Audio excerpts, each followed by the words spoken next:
Hello, in this video I'm going to show you how to restore WhatsApp backup on Motorola Edge 7T.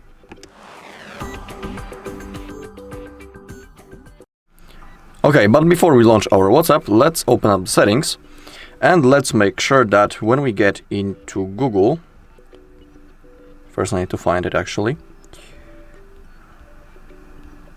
Okay, right in here. And make sure that you're logged into the same Google account that you have selected when you were creating a backup before. It is really important because if you'll be logged into wrong account, you won't be able to restore your chats. So have that in mind and log into proper account.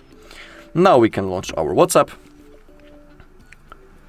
The app will welcome us, then we need to select our language, and now in that place we need to type our phone number.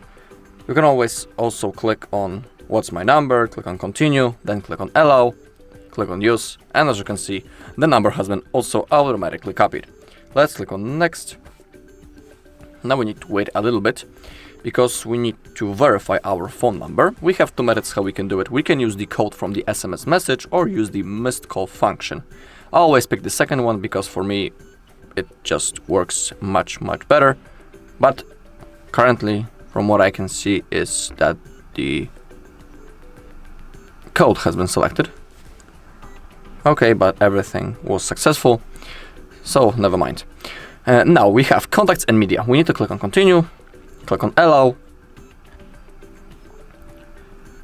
for everything that pops out on your screen, and now select restore from backup. Down below we can see the date of the last backup, and now click on continue.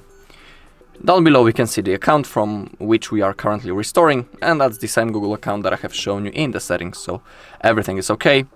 30 messages restored, your media will restore in the background, so let's click on next.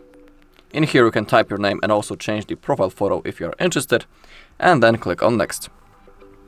Okay, and now I will show that everything has been successfully restored, including photos and also videos. And now we are ready to use our WhatsApp. Alright, and that's all in this video. Thank you all for watching. If you found this video helpful, please leave a like, comment and subscribe.